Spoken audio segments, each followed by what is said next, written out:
Alright, hello, and in today's video we are going to be looking at what would happen if the Russian Empire was back in WICSO. Essentially, we're looking at the return of the Russian Empire, which is quite a dangerous, old, and formidable threat. So, as we saw, they originally started at around, episode 16, and then collapsed in the famous World War III against the old empire, after they technically won, but also kind of didn't, because, so, if you guys do enjoy this video, please do like, subscribe, as we are trying to hit 2K, and without further ado, I think we can get right into this video. So, obviously, the Russian Empire is back, and similar to what I did with the Dutch Empire, people are confused, worried, and more or less terrified of what could potentially happen, because this is, at the time, the second most powerful country in the world, and looking at it, I mean, this is just absurd. Like, the only country even paling in comparison is, like, Red Australia, and, like, the Unitarians in size. And in power, this could easily be top 1 or 2, because, I feel like they would be really close to India, maybe potentially slightly behind, due to them maybe slightly being underdeveloped in technology, or at max, they are top 3. If not, they are like probably tied with the U.S. But in my opinion, they would probably be slightly more powerful. And the first thing I want to discuss is these little dark gray exclave areas. Those are the old Russia Empire. No, not the new one. That is now technically the old one. Now, a few things that we do see happening with this certain area is we will see them unite with the Russian Empire, which, while it may seem great at first, could honestly create some larger issues, as this technically has the current dictator, and dictators like power, so who knows? For all I know, I'm just messing around with you and nothing's going to happen, or something does. We'll have to wait and see. But the first thing that is going to happen is Russia will make their move going up and around into this silly little Prussian red country, which, as expected, will get absolutely demolished and they will get fully annexed. So what looks like to be is Russia's first step, to mostly just gain a few more areas. And I mean, at this point, they're already bigger than they ever were, but it seems they aren't going to stop there, as they have a few other things in mind. First of all, we have, I guess, to pay attention to military alliances, which I forgot to add some, because I believe there's one with the Unitarians, but I guess that wouldn't actually be too important, since it's the Unitarians. It's just like these. It's like, I think, these two in the alliance, but, So currently we do have this alliance going on, but realistically, I think it honestly would still be a thing. It would be, I guess, slightly different. It would probably be something more similar to the X alliance, if you guys remember, but, let's just say the green team's slightly crippled. And I just remembered, you should be, like, a microstate now, but I forgot to finish that, so sorry guys. Pretend like this is a microstate. Yay. So, why not make an artificial friend, Who needs to make a real one when you can make one for yourself fake and it's perfect? Basically, this area right here. Now, it seems that I'm picking on this country and making them a puppet state very often, but I'm going to keep doing it because they're a prime location. It's free real estate. So, what we see happening is the Russians will very quickly make an encirclement and just extremely quickly just capture the entire capital. But the people will keep fighting on, as they believe this is for a great cause and they will be able to win. Newsflash, no, you will not. And with this, what we are going to see is, first of all, the Assembly of Nations will definitely be sending aid, but more or less because, where's the AN? Right here. Because since, what the hell is going on here? There we go. I believe I have fixed the AN. Anyway, like I was saying, they are definitely going to try to send support, but most countries probably wouldn't, because that's almost certainly a lost cause. But with the country having only, I guess, 1.5 major cities left, with the other one being lost right about now. The rest of the country will get taken over in occupation by the Germanic country right over here, with the rest of it falling over to the Russians quite quickly. Now, this was all obviously to try to preserve as much of the land as possible, and essentially what they're going to be doing is putting it through a vote, and it will just simply go to the Germans, as it's probably the safest option, so the Russians just don't go and straight up attack it again. And with that, oh no, you do not get fully annexed. No. There we go. And with that, we have ourselves a brand new puppet who will, as a matter of fact, be joining the brand new military alliance. Now, one thing to note is the Russians are going to be doing a little tactic called pure gaslighting. And essentially, they're going to say this. You know, we have nothing to do with this country. All we did was very kindly take it over.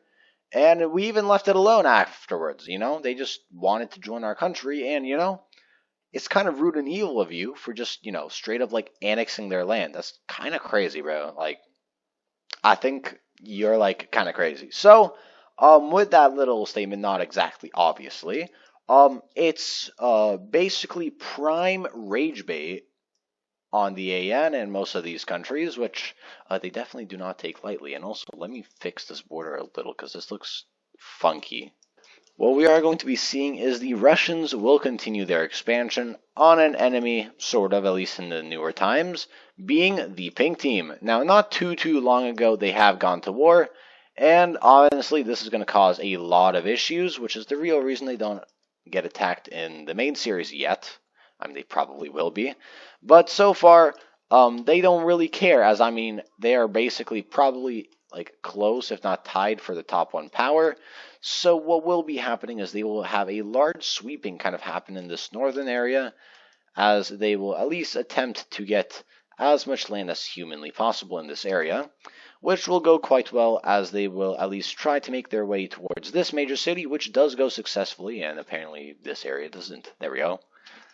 Now, with this, we are about to see the surrender of the pink team until, of course, they're not done yet, as we have this little, like, Eastern Caspian country. I don't know what this thing is.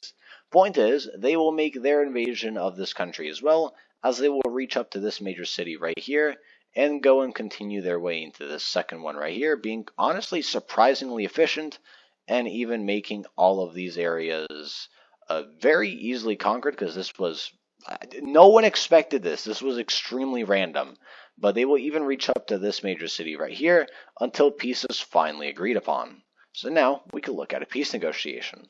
And with this, we see the utter destruction of the pink team, as we have kind of this little cooking over here. And of course, they will become a brand new puppet state, adding them to the military alliance, making it just that much stronger.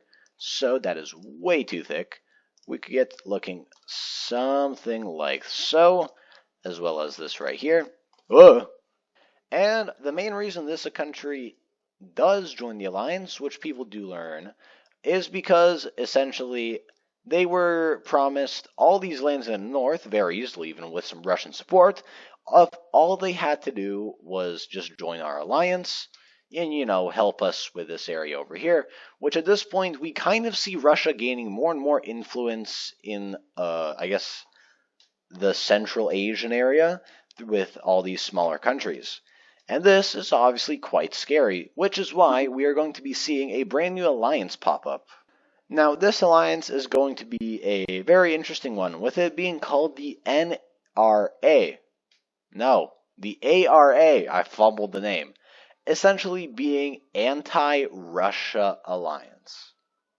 Now, the countries that will be joining this are Germany, the Dutch, the Irish, we will have France, Northern Italy right here, the Farmers Union, as well as Greece, Tibet right over here, and the Seaform Green country, because at this point they are shitting their pants for how bad this could potentially be.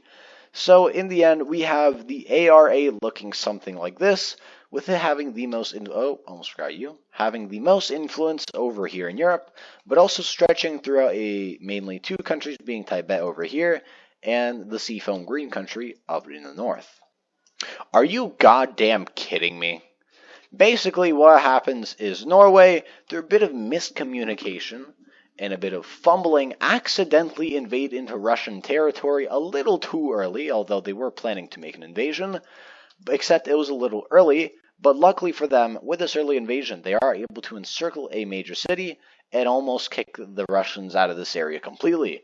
And with this, again, a lot of fumbling going on, but with a bit of a delayed reaction, um, we do see them, I guess, or at least all the other countries, hop on this train, except they don't get as far as hoped, mostly because the Russians then realized that they started the invasion and then send more reinforcements in these areas, which kind of hindered their ability to make, again, any more invasions.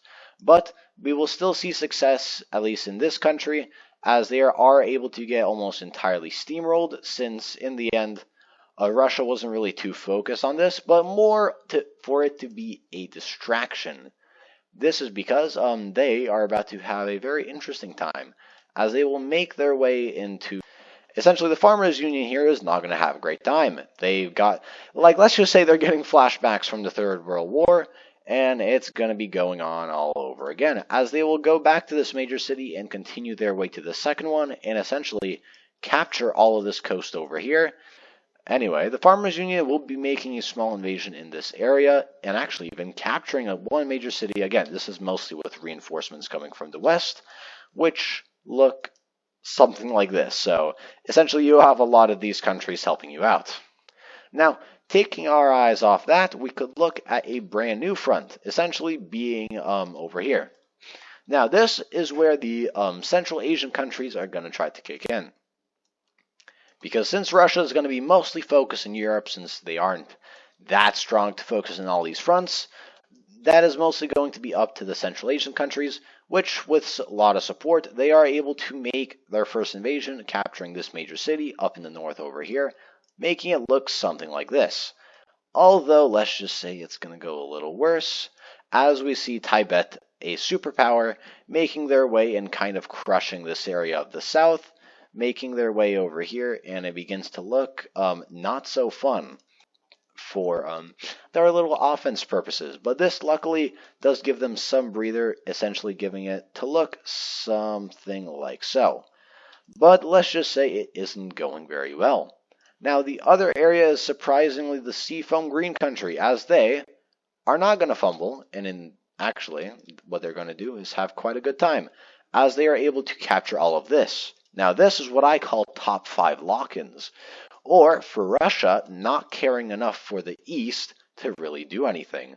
So essentially, since Russia isn't really focused here, and nor do they really care about this area, essentially they will just kind of let it slide, mostly, although they do have some troops, mainly in this area, to kind of protect them, so they could realistically maybe get like up to here, until there would be. But a front that is a front that does not want to be lost, but is being lost, is this Russian front over here. What is, as I was saying, we have the gold team, which is definitely weakened. We can see them pushing up into a lot of these areas, making these little bulges, and even accidentally make an encirclement, because the Russians kind of fumbled the bag in that area with those two. Now, the other thing that we are going to be seeing is how there is a lot of gold team rebels in this area, which definitely want back their independence, and they just weren't, they didn't really have enough time to be able to kind of, it would probably be something like that. There we go. And Tibet, obviously, they have to make their own invasion of this area, because they aren't going to just lose this opportunity. So we see Tibet making their way up in the north over here, but only being able to truly capture just one major city. But still, this is not really looking good for the Russians, as this entire front is just kind of getting fried. Ah, so that's where the army has been. Well, it seems that Russia has been having a field day in this area, and they are not doing too good in Europe, as it looks like it isn't going, like I said, too well, as we have these European areas kind of just straight up falling apart. And then we even have essentially the slow collapse of the Farmers Union, as Russian troops will just kind of begin to speed blitz their way, making all of this going down until this entire major city is captured. And then it doesn't stop, as we see them just kind of continuing their way down over here, and essentially we'll just have them collapse, because realistically, they're not going to survive much longer with that. Now, looking at the military alliance, we have really Greece down here, which is mainly a supporting country, and then it just kind of leaves these areas, which are definitely a pain in the ass. I think that's safe to say. And of course, we're going to see an invasion happen, as the Russians will make a very large spearhead, which will just kind of begin to expand, and it's going to have to halt for a second because someone has joined this war. The old empire. Now, how am I going to explain this? Okay, basically, the world is caught up in all of this. So, why not make it more fun and have the old empire kind of sneakily come back? Essentially, as we had the coalition of the willing, they did allow it for like a very short amount of time until, poof, gone. But we have them back. And this time, the world is still somewhat rebuilding from World War V, but nowhere near as much as it has definitely been fixed. But the world is mainly focused on Russia. Now, what is really going to be happening here? Because it's kind of hard to think. You could either attack the Russians and then, boom, you have you beating them, and then poof, you kind of attack everyone else, and then they're going to attack you, and it's not so fun. But, one way or another, the old empire will risk it, and they will make their invasion over here, as they see almost certainly the Russians eventually winning this war, and then becoming definitely the top one superpower, and then who knows what issues could end up there. So we will see them very swiftly making these areas very quickly collapse and fall back over to old empire hands. Now, with Russia having to kind of bring back a lot of troops, it will very much have to halt all these advancements until it begins to look something like this. Essentially kind of crushing them and bringing them back to their original borders, as well as some additional things. Now, with Russia having to pull out more and more troops, it does begin to go harder. It begins to be more difficult. But nevertheless, they will still make their attempts and actually end up capturing the capital city of Germany. What's the name? I have no clue. And then we have them kind of going around here until we kind of see the collapse of Germany looking something like this. And with this, essentially, we see the absolute horror going on over here as the Russians just will not stop this area right here. I need to make that a little brighter. So essentially, we have the surrender of the rest of the countries down here, allowing Russia to mainly focus on the old empire. And going up over here, the Russians will finally be able to make a pushback over here, and they will kind of see a lot of success going on here, until it is finally realized that, let's just say, it's not going to go well for a few reasons. First of all, they're able to take back all 4 of these major cities. They are able to kind of push back in the north right here, and also get all of this back. Essentially, the reason Russia has been kind of fumbling in the old empire was because they kind of wanted to knock out this area out of the war. Because let's be honest, this is not a fun area. So, if they could just kind of lock in for this, and hopefully get the old empire out, it's bad, but you get them out of here, it's going to be a lot better. So essentially, they are able to knock out the seafoam green country, getting them to look something like so. And the other countries will make deals with the Russians afterwards, if they just get their old lands back or get some additional lands to leave the war. That's right, boys. We're bringing them back again. Is this, totally not original? Maybe. Am I doing this for fun? Absolutely. Essentially, Persindia goes over here and has a bit of a fuckfest with India. Not much else there to explain, other than the Russians are finally pushing the old empire back, and it is finally time for the Russians to make a push over here. Essentially, they will make their way down south in this, and essentially I'm going to speed this up very, very much, because I need to finally end this video, because this is probably going to be way too long. So, with the weakened old empire having to hold off in India and many other areas, we will see them make an interesting deal with Russia, and that deal is unknown. That concludes basically World War VI, or 7, you know, one of the two. Okay, this is just absurd at this point. Okay, now with this, we're gonna see a lot of things. First of all, I kind of fumbled with the storytelling with the old empire, so I do apologize for that. Kind of realized that while I was doing this, so it may be a little weird how they lost, but I apologize. In Europe, this just looks extremely insane. We have this exclave from Norway. It just gets a little bigger. Um, we have this fuckfest going on over here with these countries actually gaining some land, and then Seafoam is sadly gone. May they rest in peace. But with that, we just have like Russian Empire on steroids, basically. I mean, it would probably be a little bigger than the biggest one because like Alaska, but still insane. So with that, hopefully you guys enjoyed this video. It's probably longer than I expected it, and now we have an extremely big and scary country. So with that, if you guys did enjoy, again, like, subscribe if you haven't already, and peace.